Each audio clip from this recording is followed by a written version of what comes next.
Welcome everyone to a brand new video, and today it's time for PSGL and we're racing around Abu Dhabi. As you can see, this is the final race of the championship.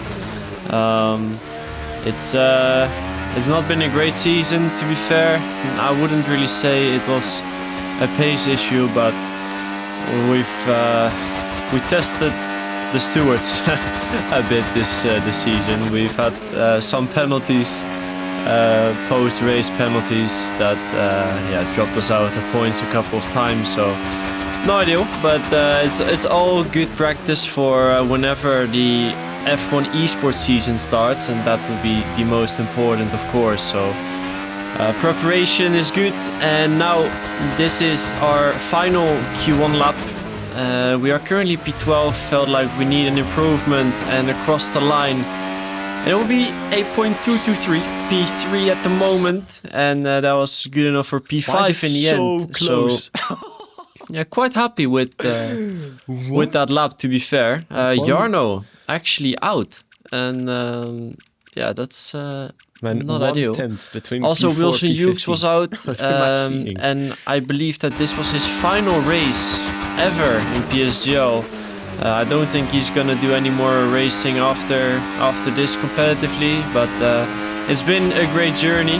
Wilson Hughes is the one that was my first real rival whenever I started with league racing back on PlayStation. So yeah, I've spent a lot of time with him on the track, battled a lot, and I would say it's a shame to see him leaving the competitive side, as he was such an amazing driver always.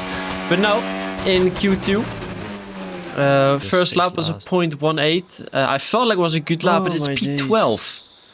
You can see how close the lap times are, like P10, P11 are the same lap, and we're only 3 thousandths faster than me. So yeah, now we definitely need an improvement now, as we're currently P12, and I felt like it already was a decent lap. So we're just gonna send it. So our first sector is a 942, which is not amazing, but we can work with that. Now we are almost 500s up on this very long straight, staying on the right hand side. That's it. Bottoms out a little bit less, that painted area. Now into the chicane, flick it into this left hander, keep it quite tight, and then yeah, I have to try and get a good exit. And it felt decent, didn't really gain any lap time. Still 500s up, but yeah, this means we do need a really good last sector. Into this left hander we go 4th gear, and we can keep it quite tight. There was a good line. Now we're over a 10 up, going into the slowest section on the circuit, and it's also very easy to lose lap time here, as this corner is a bit off camber. And now using all the curbs, let it run out wide. It gained a bit of time there. I felt like I just need a good final corner here to make it through, so we're gonna send it in, and that was quite nice. Across the line, it's P5, but there's still more people to cross the line. So now it will be just about waiting until the others finish their lap. But you can see already on the left hand side there are 4 people already out, and now it's 5 people. So that does mean we did make it through, but the gaps are so incredibly close. As you can see, the gaps. I think Oh my god. with only if we lost 400s on that lap, we would have been out. So yeah, super close. Now this is our final lap in Q3. We only had one fresh set of tires, so our first run was unused, not really amazing. And now we need to try and do a good lap, as our first sector is 8.9, which is a bit better for the setup we are running today. And now 2 tenths up, I believe it was around a 0.6 that we did. So that's our delta, and we're aiming for around 8 tenths improvement. Now into this left hander, we slightly missed the apex, as you could see there, and that compromised your line in the right hander. And yeah, that it could easily get close to a 10th loss there. So that's no idea. So we need a good final sector once again. And now through this left hander, we got the big bump there, but the line was still fine. now through this slow section once again. Quite a bit of curb now through this left-hander. Want to keep it stable, back on the power, and now only one corner to go. As I said, we were aiming for 8/10 improvement. That's definitely not gonna happen. It's gonna be around 6, and it's a 0.06. Yeah, only 300 faster than our Q2 lap, so it's a shame. Our last sector lost quite a bit there. So it is what it is. But let's head into the race. And here we are at the start of the race. We're gonna start at P9 on the mediums, like pretty much the entire grid. There are 5 red lights, and away we go already. And there's only one car who's starting on hards. He's further down, that's Thomas Ronner. And now we're gonna try and keep our front wing clean. Don't want to take too much risk. Just gonna try and get a good run out of this corner, as Joris Kroes is quite close behind us. So we're gonna defend the inside line, as there isn't really any grip on the outside, as you can see for Joris as well. He was alongside, but he has to slot in behind. And now into this chicane, we're gonna try maybe have a look to Istvan Pukki, as they go 3 wide here, and Joris is down or inside. That will be our inside this corner. I think there was contact at the back, so yeah, that gives us a little bit of breathing space, and we can relax a little bit. Don't really have to worry about anyone putting some pressure on us behind. Now it's lap 7, and you can see on the mini-map at the pit lane, there's one car going in, and that's Jarno Opmeer. He's going for a very, very early pit stop. And now in the lap after, that's Ulas Uzildrim and Fredrik Rasmussen who are going into the pits. So yeah, pretty much 3 Red Bull guys that are in the pits or have boxed already. And that might trigger other people, not us. I felt like it was quite early to box, but it is Otis Lawrence who is gonna go in. So yeah, there are some quite early pit stops in this race, which means they definitely need to do some tire saving. But now we're gonna box opposite of Nicolas Longuet. He is ahead of us, and yeah, if he didn't box, I want to go in, because I felt like it was around time to go. But you can see there's no one else behind me that followed me in, so I was not very sure if this was the right call. It's only Rui Pedreño, but he is going into the box now. But yeah, this will allow us to do an undercut on the guys that did not box yet.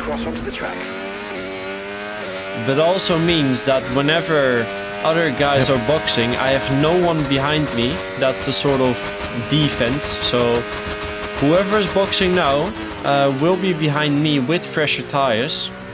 So the only thing we can do pretty much is push as hard as we can, catch up to the guys ahead. The gap is 3.1 seconds to Jarno at the moment. He's very close of getting in DRS as well. And now at this part of the circuit, this is where we gained quite a bit of time. Jarno boxed lap 7, we boxed lap 10, so we have a 3-lap tire advantage to him, which is quite a bit, but you will see later on this race it is just very difficult to make overtakes. Now Danny Beresnay, he boxed 1 lap later and he is in my DRS, so we did do an undercut, but he will have a lap fresher tires and will have DRS, so now we definitely need to try and get into that DRS as soon as possible, otherwise it will be a free pass for Danny Beresnay. And at this moment in time, you're pretty much just hoping that the other guys will make a pit stop as soon as possible, otherwise if they all decide to stay out for 3 laps, as Danny Beresnay is getting really close and almost goes for a move there. Just about was far enough. And now you can see 1.2 seconds. We are very low on battery though. And now we need to try and get into the DRS, save as much battery as we can. You can see teammate is in the pit, so look at the minimap. You can see there are, I think, 4 cars now going into the pits. And that's a bit better. I was happy to see that.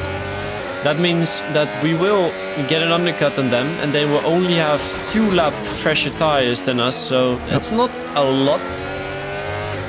But yeah, hopefully Danny Beresnay can keep them behind, and we can keep Danny behind, because yeah, if Danny gets through on us, then we will have the guys with 2 lap fresher tires behind us. And now it's Alfie Butcher and Barry Borman who went into the box. They went 3 laps later than me, but they come out right behind Danny. So they have done a really good overcut here. And now you can see Danny Beresnay is getting very close, but we are on 100% battery, closing up to Jarno's rear. You can see Danny is getting quite close. He obviously wants to get past as soon as possible because he doesn't want to be attacked by Alfie, who is on much fresher tires than him. And now you can see Alfie, Danny behind, battling a bit. Alfie actually got past there. So now we are in a bit of trouble, because if I cannot get past Jarno, it will only be a matter of time before Alfie gets past me. So we will try our best and put some pressure on Jarno here actually, because my engineers told me that Jarno was running a little bit lower on ERS. So what we have to do is keep him under pressure, and now you can see as well, we're getting close, he's defending the inside line. And yeah, we're just going to try and stay as close as possible. Now again, having a little look at the right hand side there, just to make sure that he keeps on using the entire time and that he can't save his battery. But the only issue is you can see how close Alfie is to me, and it's likely whenever I go for a move on Jarno, Alfie will follow. Alfie's try to go around the outside, but we just about managed to cover him off. And now we are once again really close to Jarno, so we're going to keep using our battery also to defend against Alfie. Now Jarno defends the inside line, and we're going to try and get a better exit here, as that compromised his exit by going defensive. And now we're going to use our battery once again, but I don't want to use too much. But you can see Jarno is flashing, so we turn the battery back on. We fake a move on the inside, go to the outside, and now have a nice switch back here and make the move stick. So I was quite happy with that. I was hoping Jarno to stay behind me, but Alfie straight away followed through. That means we are right behind Otis Lawrence, but that's only 1 lap tire difference, and Alfie is still on 3 lap fresher. So I think Alfie lap 14 or 15 was right behind us, and yeah, we're just gonna try and keep him behind as long as we can, because if we can keep him behind, we can't get overtaken by many more guys behind. So we're gonna go slightly defensive here to make sure he can't go for an easy pass, and he would have to go for a risky move. And now once again have to use our battery, and he's doing the same as what we did to Jarno. He makes us use a lot of our batteries, so now we're gonna make sure he keeps on the right hand side, and yeah, he shouldn't be able to get past from there. And now in this corner usually not really able to make a move, so we're saving our battery once again, and we are on 70% battery. Alfie's still very close. We're going to go slightly defensive once again. You can see in the top left, Barry Borman is also getting very close. He's also on 3 lap fresher tires than us. So we are in a bit of a difficult situation. Alfie stopped using there, so that gives us the opportunity to stop using as well and save a bit more of our battery to use later on. And now in lap 19 you can see Alfie is getting quite close still, and also Otis is just keep putting pressure on Unasu Zildjian, but also doesn't manage to get past for now. So it is a very stressful situation. Now Alfie getting very close once again, but you can't make an overtake here. So we have to keep saving our battery so we can use everything on the long straight. Now you can see Barry Borman goes for a move behind on Alfie, and they are going side by side, but he can't make the move stick. And now we're gonna keep using our battery once again. Than Alfie, or blasting the entire straight. We stopped using quite early, and now Alfie goes for a move down the inside. So we're gonna try and leave him just enough space. And there's a bit of wheel banging there, but yeah, now he has the inside on this next corner, and it turns to the left. Barry Borman is so close to Alfie, so I cannot slot in between them. And yeah, around the outside there with 3-lap older tires, it's pretty much impossible to keep your position. So we did manage to keep them behind for around 5 laps, but yeah, now they got past. And now Danny Beresne, he knows that I'm quite low on ERS because of all that fighting, so he's gonna make use of that and use his battery now, putting me under pressure. So yeah, we have to defend our line as much as we can. But now Danny goes straight past, and I think I might have squeezed him a bit on the curb there, going into turn 4. And that can be slippery, so he probably looked up on that and went straight. But he managed to keep his position. And now, once again, you can see we went slightly defensive, but Jake and Danny behind are battling now. Jake is on 2 lap fresher tires than us, 1 lap fresher than Danny, so he also wants to push forward, but that's only good for us as that slows down Danny. But now you can see in P8 top left, Thomas Ronnar, he was there, now he disappeared, and now he's back. He's on the mediums.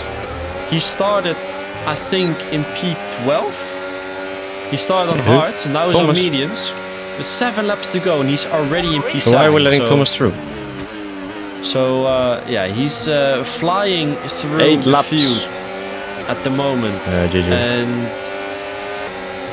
yeah, that's not great for How us, are the tire as stats? it will be very difficult to keep him behind. We're gonna go to the inside line, give him the outside line, but you can see he can brake so much later, even though there's less grip on the outside there. He still managed to make the move, so I don't want to waste my battery on Thomas because he was eventually going to get past anyway. But now you can see up ahead Barry and Thomas going side by side, but Barry squeezes Thomas into the wall and they make contact, and that was almost 2 free positions for me. But yeah, apparently Thomas got damage because of that small incident there, so that will slow down his progression, as we locked up a bit there as well by going over that curb. And now Danny is super close once again, and this time he's never been this close. So now we're gonna defend the inside line once again, and we're gonna go defensive. Almost went for a look down the inside of Barry, but we couldn't quite do anything there. And it seems like we managed to keep Danny behind. And now a bit further on in this lap, you can see Danny Beresne once again is going down the inside. And oh my god, makes slightly bit of contact, but nothing to worry about. We managed to keep him behind. He might have went for that move just to go defensive on Jake. And now look who's back in the top left. Did Jarno 2-stop? As I say there, Jarno did a 2-stop and he managed to get back in P9. So I don't know how that's possible. I believe he came out of the pits on the second stop 14 seconds behind the train. He catches back up in, I think, 5 laps or 4 laps, and now he's on ultra fresh tires compared to us. So now it is the final lap though, so we have to pay attention. Danny Beresne is right behind us. We go slightly defensive to not make it easy for him. And now in this corner You just have to have a lot of battery and keep the inside line, and then usually you keep your position. So we're not gonna try and go for a move on Barry anymore because they have so much fresher tires and we can't really do anything to them. Now you can see Danny is quite far behind as well. But you guys remember the incident with Thomas and Barry in turn 1? After the race, Barry Borman got a 5-second penalty for squeezing Thomas too much. And that means that we are gonna get P6 in the final race of the PSGL. GG's. And I think we can be quite happy with that, starting from P9, finishing P6. So yeah, that was a better race than the past few races we've had. So that was the season for PSGL. In WR, we still have 3 more races to go around Silverstone, Spa and Bahrain. So that's still a good opportunity to practice the races, race against others. And yeah, I hope you guys enjoyed the video. I'll see you guys in the next one. Ciao.